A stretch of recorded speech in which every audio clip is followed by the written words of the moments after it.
I'm not gonna lie to you, English Lit is probably the hardest GCSE most people do. Last year, only about 3.5% of people got a 9 in it, and I was one of them. You probably already know the basics. PA paragraphs, do flashcards, learn your themes.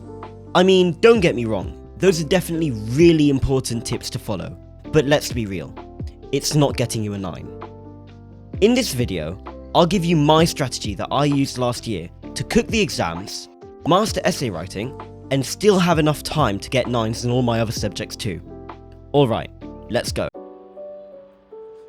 So you probably already know that English Lit is the one subject which takes most of your time.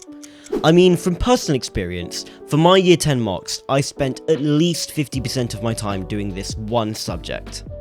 I mean, don't get me wrong, it worked.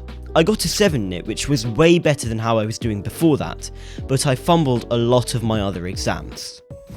When it comes down to it, a lot of the other subjects are, to be honest, pretty crammable.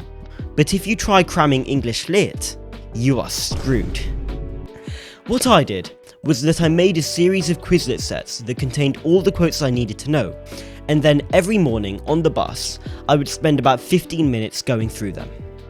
If you implement this now and stay consistent with it, you will never again have to turn over the extract, stare at it blankly, and wonder where the hell you're going to link in your quotes. In my opinion, this is a way better way of learning quotes than just sitting down every now and then for an hour in front of a massive stack of flashcards, because it forces you to do something called spaced repetition, which is a revision method that's been proven to be more than 80% more effective at long-term memorization than sitting down for longer periods of time every now and then.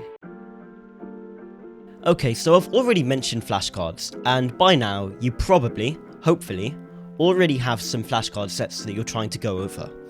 I've looked over a bunch of different flashcard sets used by a bunch of different people, and to be honest, most of them are crap.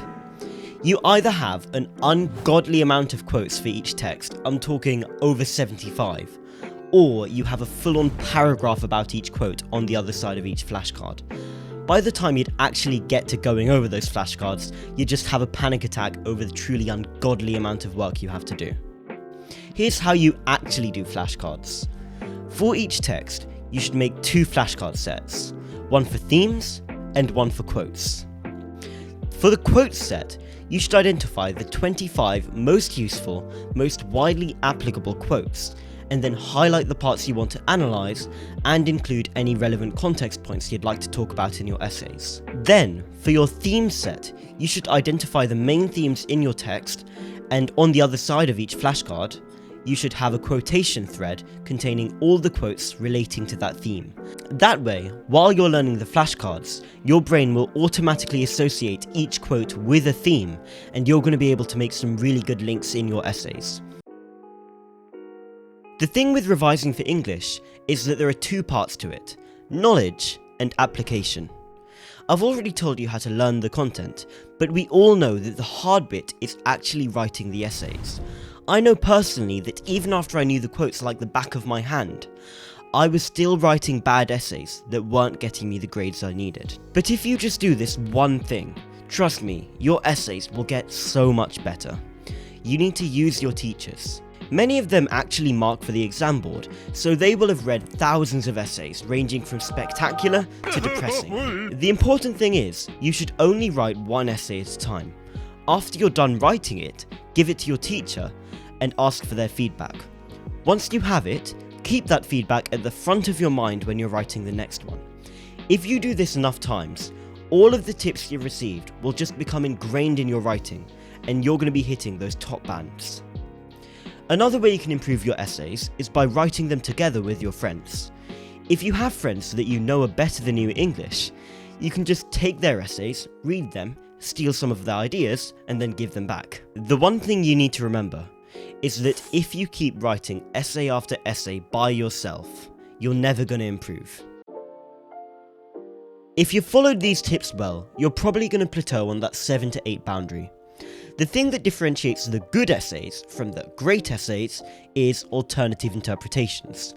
Examiners just love tentative language like possibly or maybe, And if you just go really deep into the author's possible intentions, you're going to get those top bands. The thing I'd recommend is looking at a few different YouTubers. My favourite was Mr. Salis, to get different perspectives on your quotes. Then just take some time to look at each of your quotes and imagine what else they could mean. Remember, don't be afraid to just make stuff up.